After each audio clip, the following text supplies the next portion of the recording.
What's going on, guys? Tricity here, and today I'm going to show you how to get some DRLs on the 370Z just like that without the $1,100 price tag. I know that they are being resold or are sold on like Z1 and from Nissan themselves for around, I think it's $575 for only one side. I only spent around $100. I'm going to show you guys how to have it so they look OEM and look pretty good. Fitment is almost spot on. So what I'm going to do is I'm going to show you guys how I did that, where I got them from, and how to wire it up so it works. So first what you're going to have to do is you're going to have to pop up the hood. I'm not going to do all that, but you have to pop the hood, and then you're going to have to take the bumper off. So once you pop the hood, you lift it up. There are clips that run around here. I believe there's like 6 of them. Should be like 1, 2, 3, 4, 5, 6 black clips that you need to take off on the top there. And you also need to take off, there's a clip or two here.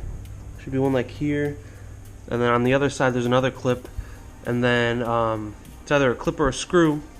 And then you can pop off the bumper completely. This is held on by clips here. And on the other side as well, there's clips here that hold it in.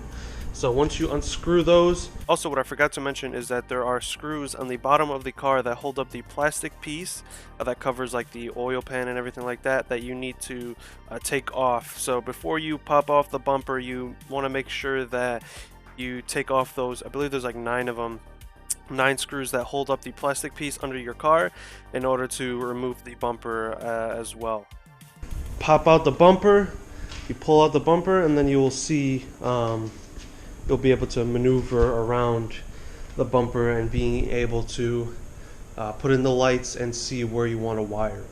So right now I'll roll the footage of that, and then I will go over and explain exactly how I did it and exactly how the lights work. So as you guys can see, the first thing that we did was we removed the clips that are on the actual lights themselves.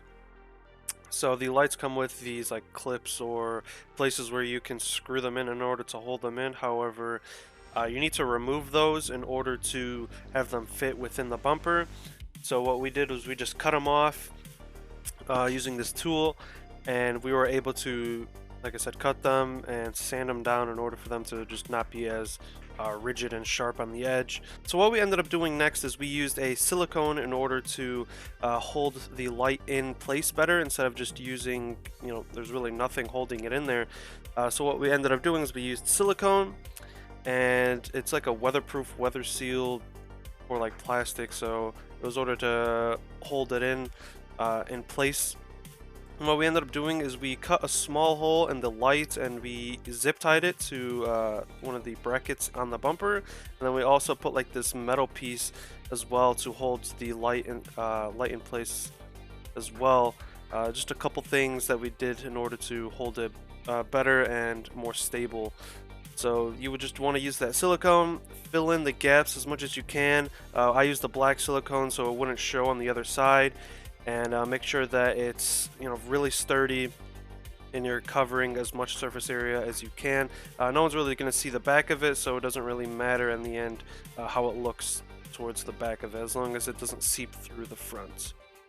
Alright, so after we got everything set up and glued together and with the silicone, now it is time to wire it up. So what we ended up doing is we tapped into the wires and found which wires led to what. Before you go into this, I would double check and make sure that they are the same color wires that you are working with.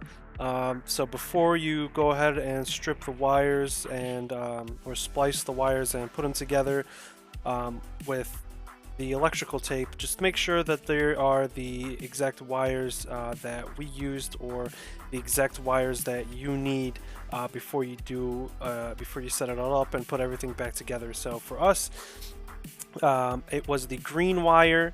As you can see, that was the power, and then it was the yellow wire that was the turn signal for this side.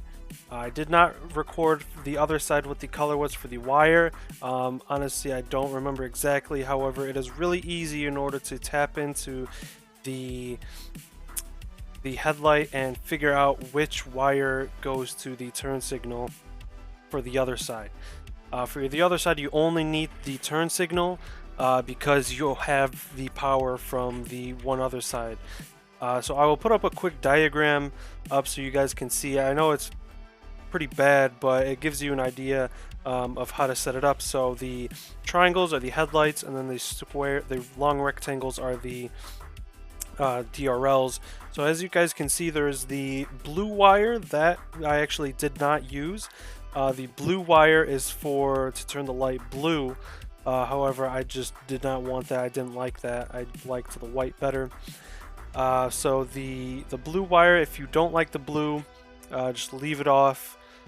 And then the yellow wires on the DRLs were the turn signals. So I wired the turn signal DRLs to the turn signal wires to the headlights. In my instance, I already showed you it was the yellow wire. The yellow wires matched, and then you will have a black and red cable running into a place where you need to plug them in for both of them, and then those will convert into a power and a ground. So the ground, obviously, you just have to ground it somewhere. So find a place and where you can ground it. I found a place relatively close to where the headlight was, so you can just put it there. And then the power, we ran the power to a green wire that we found that turns on once I turn on the headlights. So make sure that you're checking the wires before you do any of the wiring, and make sure that when you do splice the wires, they are the correct wires and not just going off of the wires that I'm saying, because it might be different for different years or specific trims. And then that's pretty much it. As you guys can see, they look really nice once they're on, and you can see that they are sequential as well with the turn signal, which was really nice. I liked that a lot. So I hope you guys enjoy this video. I mean, it was a really simple way to add these DRLs that look really nice and are cheap. Like I said, this conversion or this edition was only $100 total. That's with the silicone and with small pieces that we needed to buy here and there. So it's really cheap and really affordable for anyone, and I will make sure to keep you guys updated with if any of it decides to go out on me, or if there are any issues or anything like that in the future. So I hope you guys enjoy this, and if you have any questions, make sure to comment down below, and I will try to the best of my ability in order to answer them as quickly and as the best as I can. And I will see you guys next time. Peace.